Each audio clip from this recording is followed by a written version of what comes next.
جی السلام علیکم ناظرین، دعائیں سدا آباد رہیں۔ طلب خیر، میں آپ کے جو جوابات وہ کسی دنیاوی کتاب پہ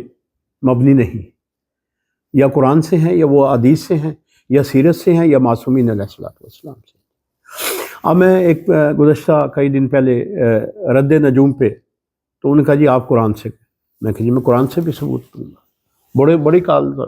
وہ میسیج ملے مجھے میرے نمبر پہ، تو میں اس میں ایک یہ دیکھیے گا، یہ آپ کو نظر آ رہی ہے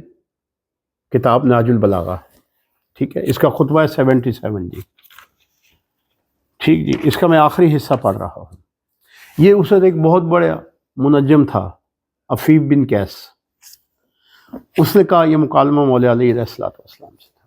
تو مولا نے اسے یہ کہا تھا، اے لوگوں نجوم کے سیکھنے سے پرہیز کرو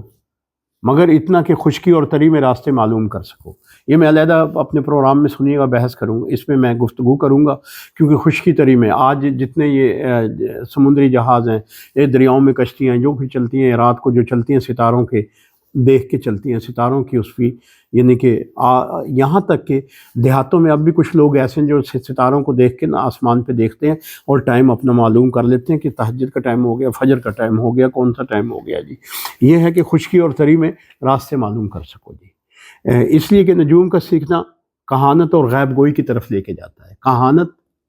اور غیب گوئی کی طرف، غور کیجئے گا جی، کی طرف لے کے جاتا ہے۔ اور منجم جو ہوتا ہے، جو نجوم بھی آج کل بنے بیٹھے ہیں، بھرا پڑا ہے، یہ لوگ جو مجھے سوال کرتے ہیں نا، یہ میرا خیال سوشل میڈیا میں سے اٹھاتے ہیں لوگوں کو اور مجھے کہہ دیتے ہیں کہ فلاں نے یہ کہا، فلاں نے یہ کہا، فلاں نے کہا کہ 25 میں پاکستان کا نقشہ یہ ہوگا، کسی نے کچھ یہ کہا، کسی نے کہا یہ مصیبت آنے والی ہے۔ یہ غیب گوئی کیا کہا ان کے لیے سنیے گا، قرآن کی آیت بھی، ٹھیک ہے جی، ان کے لیے سنیے گا جی۔ آگے کیا ہے کہ منجم حکم میں، رسول کے قرآن کے حکم میں مثل کاہن ہے، اور کاہن مثل سائر کے ہے، جادوگر کے، شبدہ باز کے ہے، اور سائر مثل کافر کے ہے۔ کیا سائر جو بھی یہ جادو ٹونے یہ باتیں کرتے ہیں نا، یہ بہکاتے جو ہیں، یہ مثل کافر کے ہیں، اور کافر کا ٹھکانہ جہنم ہے۔ بس اللہ کا نام لے کر چل کھڑے ہو، چلو اللہ پہ، حسبنا اللہ و نعم الوکیل، اور آپ کی کارسازی کے لیے وہ کافی ہے جس نے اللہ پہ کیا۔ دیکھیے دنیا کا ہر علم، جو بھی علم ہے، کچھ عرصے کے بعد